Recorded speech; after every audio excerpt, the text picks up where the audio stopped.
Bueno, nosotros estamos hoy aquí entrevistándola a usted para poder lograr conocer un poco más sobre el trabajo del maestro Alejandro Zuleta, un poco más allá de lo que hay en los archivos y en los documentos, de pues lo que ya conocemos.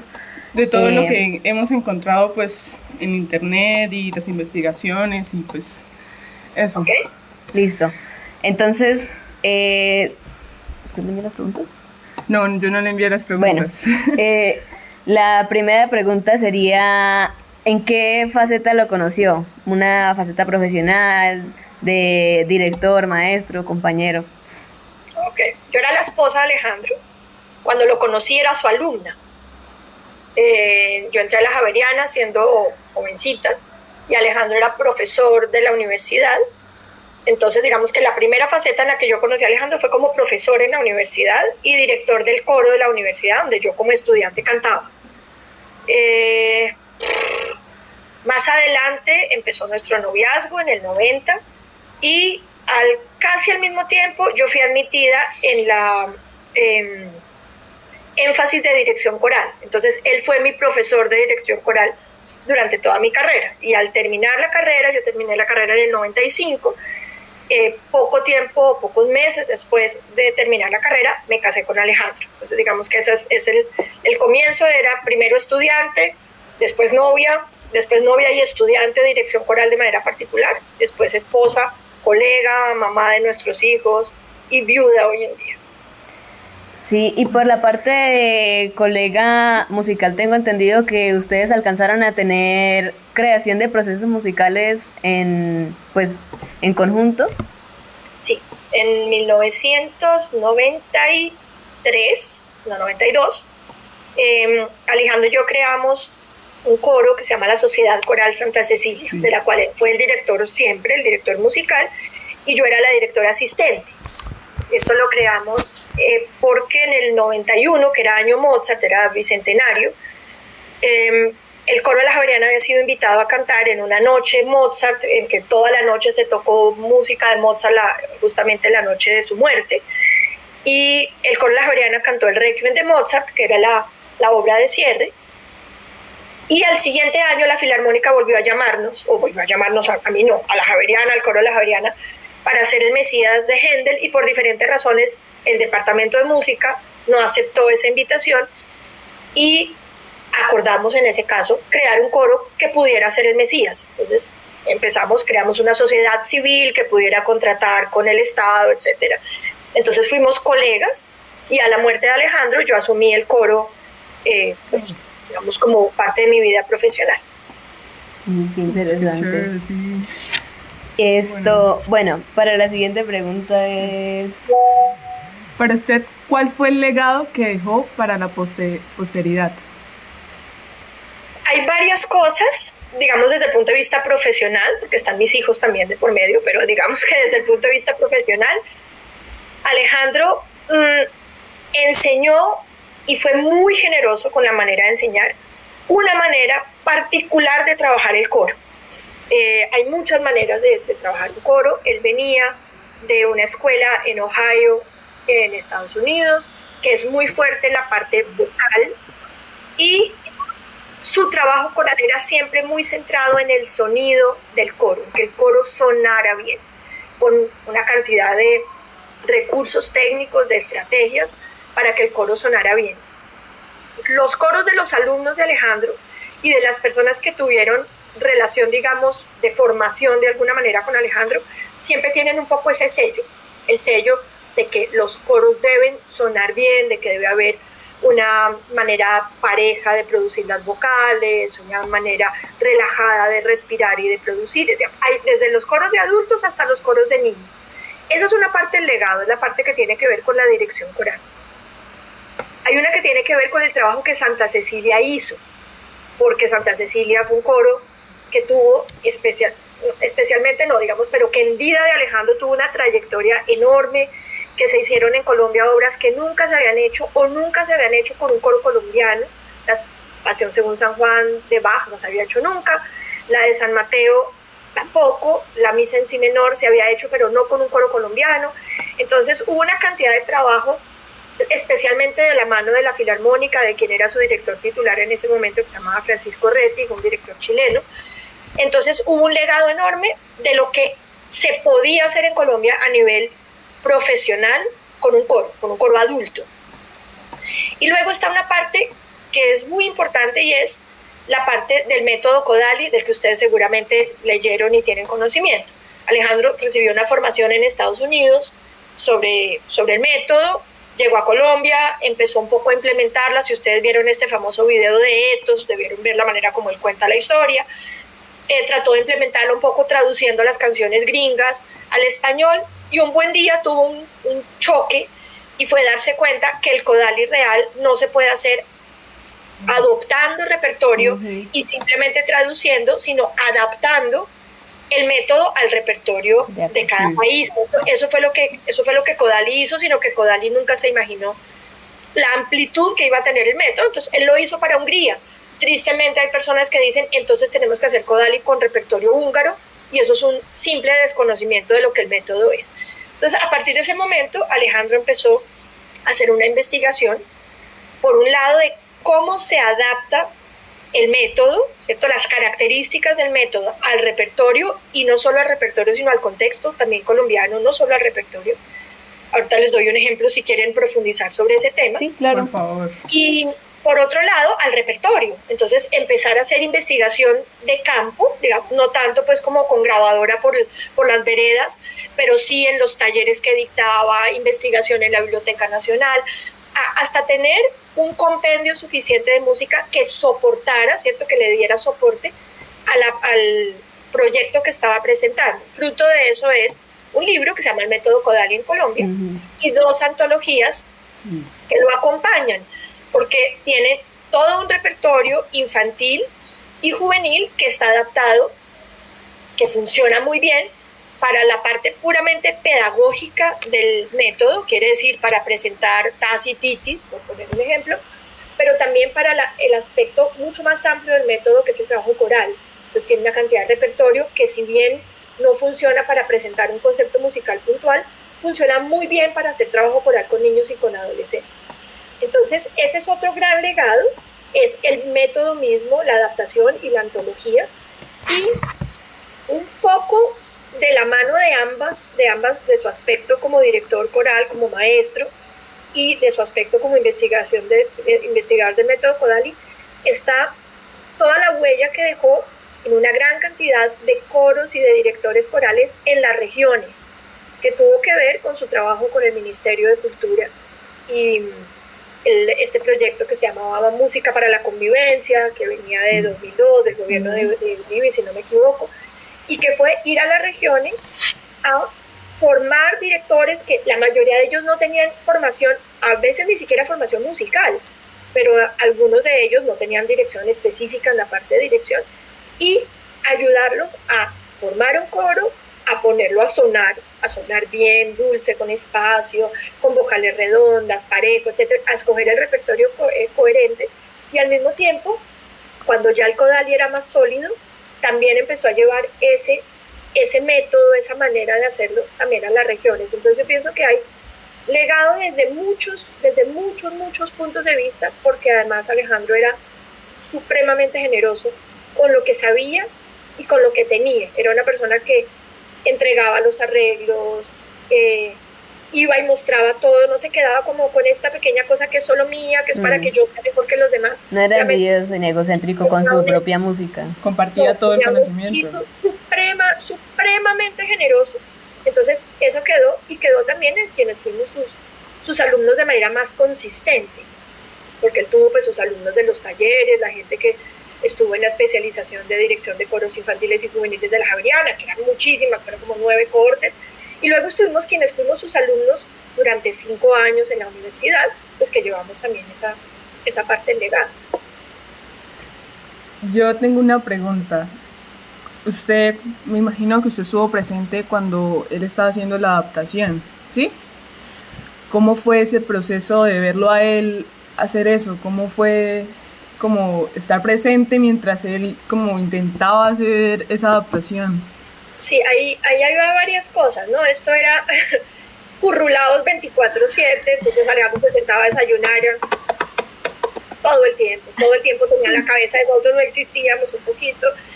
Y en esa época, cuando ya la adaptación empezó a ser algo un poco más real, Alejandro y yo teníamos un trabajo coral en una fundación para niños en estado de vulnerabilidad, una fundación que crearon mis papás, y en 2004 empezamos a asistir semanalmente. Era un proyecto del corazón de Alejandro. Yo tenía a cargo la dirección del coro, estar al frente, Alejandro tocaba guitarra, pero el proyecto era un proyecto de su corazón y toda, digamos, la línea del proyecto tenía que ver con lo que él estaba haciendo y con como con una entrega muy especial al proyecto. Entonces era justamente como el laboratorio de prueba de lo que funciona y lo que no funciona, ¿cierto? Esta canción que pensamos que funciona muy bien con chiquitos, en realidad no les atrae. Este juego no funciona así, vamos a adaptarlo. O por el contrario, nunca pensamos que una canción así fuera tan buena para niños que hasta ahora están encontrando lo que se llama la voz cantada o la afinación. Entonces era un poquito ese laboratorio, y en la casa con mis propios hijos, un poco lo mismo, pero era sobre todo, Alejandro tenía un temperamento muy obsesivo cuando se metía en algo, era de hiperfoco total, entonces se levantaba a las 4 de la mañana, subía, se sentaba en el computador, empezaba a trabajar, entonces de alguna manera pues estábamos ahí presentes, pero creo que si le preguntan a mis hijos, es el recuerdo de todo el día estar haciendo bases de currulados, la base de no sé qué, de si se más en las piernas, como con la cabeza permanentemente puesta en esto, o sea, hiperfoco y los demás no existimos, era un poquito así. Uy. Bueno, la siguiente pregunta es... ¿Cuál fue el aporte pedagógico del maestro? Pero pues eso ya fue respondido con... Sí. Bueno, por otro lado es, ¿qué publicaciones del maestro usted podría decirnos que tiene para pues saber si hay algo más allá de lo que nosotros leímos? Es muy probable que ustedes tengan conocimiento de todo. Está el famoso libro del Ministerio de Cultura, que es como proyecto de dirección coral, uno azul, el famoso libro azul que llamábamos aquí el Magnus Mamotretus, que lo escribió cuando Juan Pablo, que es mi segundo hijo, que hoy en día es papá, era bebé chiquito, lo sacaba del cuarto, se lo metía en el cargador y escribía el documento. Esto, yo pienso que salió a la luz, debió ser porque nació a finales del 98, esto debió salir a la luz hacia finales del 99, calculo yo. Y luego está el libro de Kodali y sus dos antologías, el método Kodali en Colombia y antología Kodali y antología Kodali 2, que son publicadas por la Javeriana. El primero es publicado por el Ministerio de Cultura, el primero no salió a la venta, se distribuyó de acuerdo con los criterios del Ministerio de Cultura y tristemente se perdió una difusión más amplia que hubiera debido tener y que no tuvo. Yo creo que esos son los libros de formato casero. Había una recopilación de cantos de Navidad para voces iguales, o para SAB, para voces blancas y muchachos cambiantes, pero eran publicaciones puro de formato casero que se hacían, se repartían o se vendían a las personas que estaban interesadas.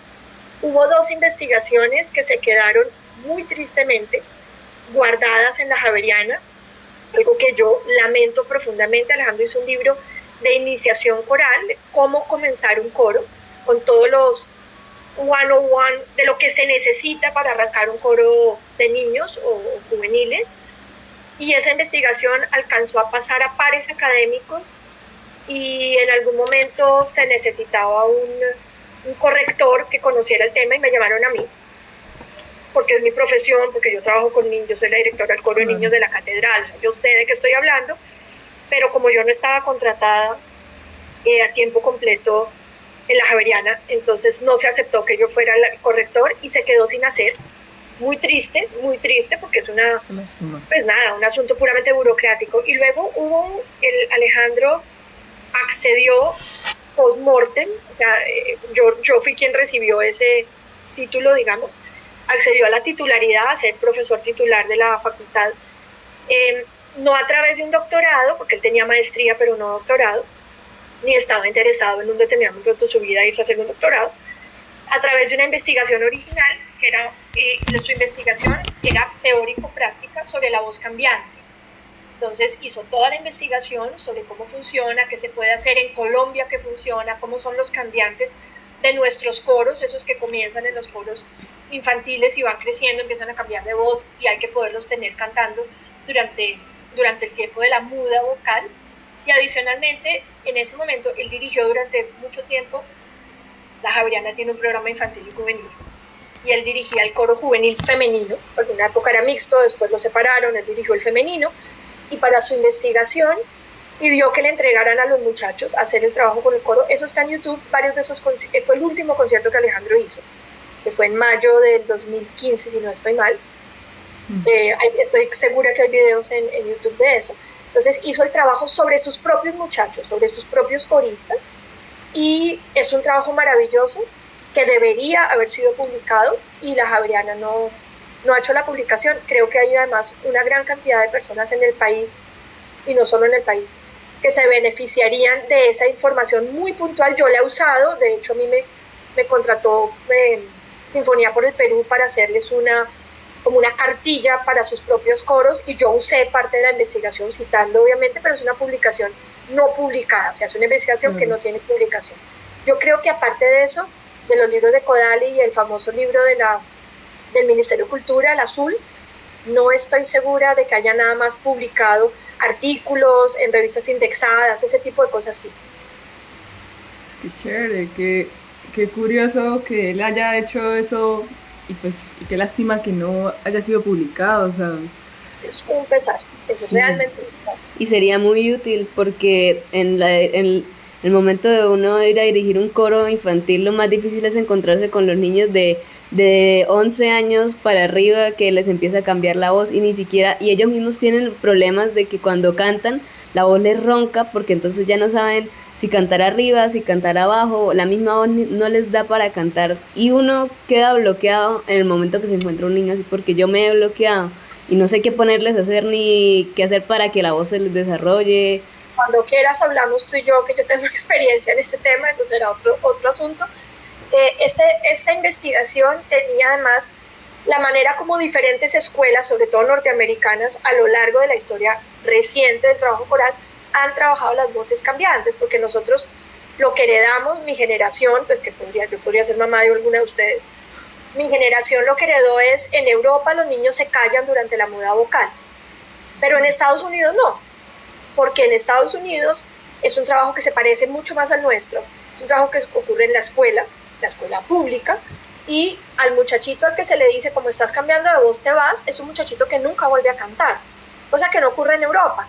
En Europa le dicen, estás mudando de voz, vas a estudiar violín durante estos 3 años y luego vuelves convertido en tenor, porque el sistema mismo, que está mucho más ligado a la iglesia, a las iglesias, a las catedrales, mucho más que a la escuela, prevé una formación mucho más integral. O sea, los chinos tienen coro, tienen piano, tienen clavecín, tienen órgano, entonces pueden estar dedicados a la música sin cantar durante un tiempo. Eso pasa en Inglaterra, eso pasa en Alemania, eso pasaba en Francia, pero hoy en día está muy revaluado. Y en Estados Unidos la escuela ha dicho, los muchachos se clasifican así, cambiante 1, cambiante 2 o tenor 3, hay toda una manera de hacerlo. Y yo tengo una experiencia muy particular con los niños de la catedral. Yo tengo niños de más de 20 años que todavía, cuando vuelven al coro para algún proyecto, cantan contralto. Y cantan contralto y mezclan con las contraltos. Pero para eso se necesita, sí, respondiendo un poco a tu inquietud, que hayan cantado desde chiquitos. Lo que yo no creo que sea posible es un niño que no afina en la adolescencia y se pretende hacer de él un corista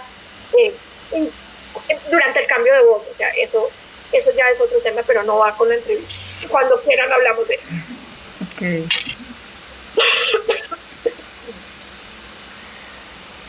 Bueno, como última pregunta, es ¿qué cree que es lo que más representaba al maestro en su faceta de pedagogo o en la dirección?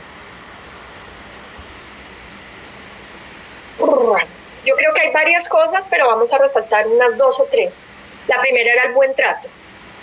Alejandro era una persona de muy buen trato. O sea, para él el grito, la brusquedad, la humillación a sus estudiantes era una cosa que no existía. O sea, yo lo vi realmente molesto, por ejemplo, con Santa Cecilia, un par de veces de salirse del ensayo y dejarlos trabajando, pero Alejandro era una persona de muy, muy buen trato.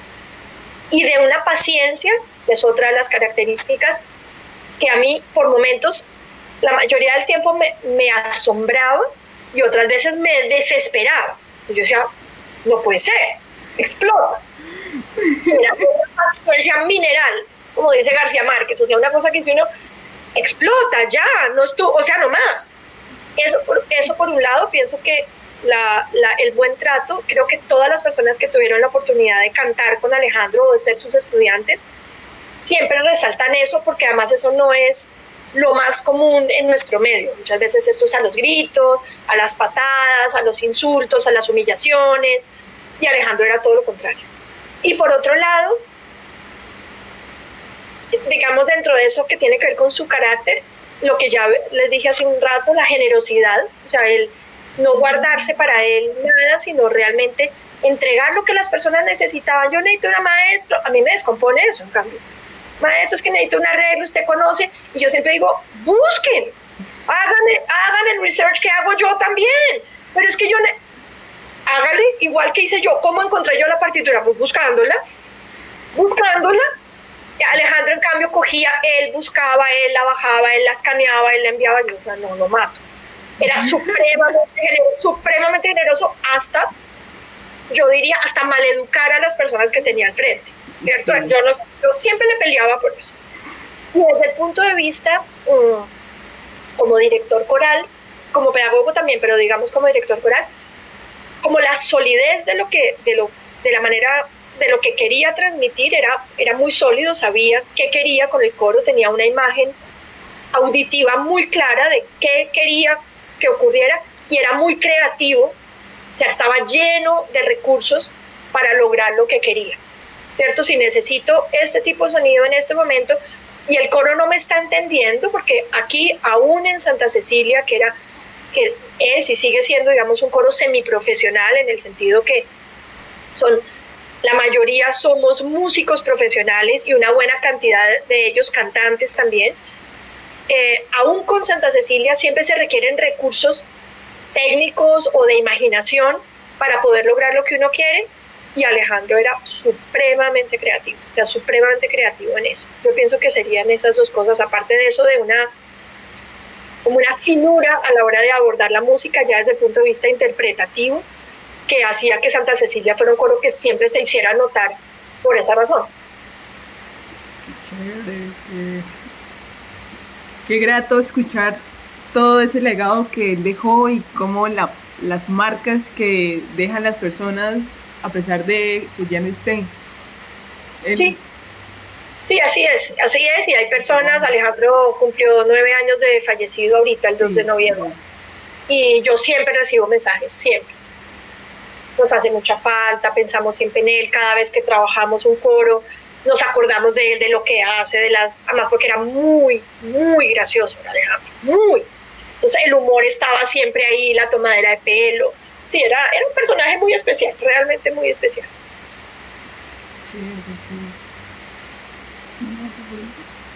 No, bueno, muchas gracias A ustedes por la invitación y por las preguntas, que son preguntas lindas, como que permiten hablar de Alejandro como lo que era como maestro. Pues es lo que nos interesa, lo que nosotros ya escribimos sobre lo pedagógico y sus investigaciones. ¿Ustedes estudian dirección coral?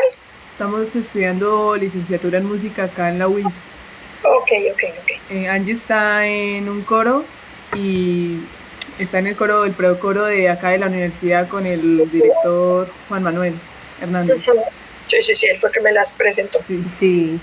Y además que nosotras desde que entramos a la carrera hemos tenido como las diferentes investigaciones que hemos hecho, porque siempre nos hemos hecho juntas, nos han llevado al método Kodály y a Alejandro Zuleta, con todas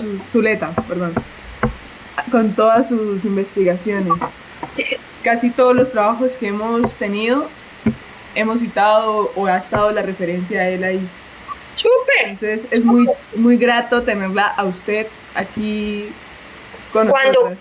Cuando quieran, yo siempre digo que el método Kodali es mi quinto hijo. Alejandro y yo tenemos 4 hijos juntos.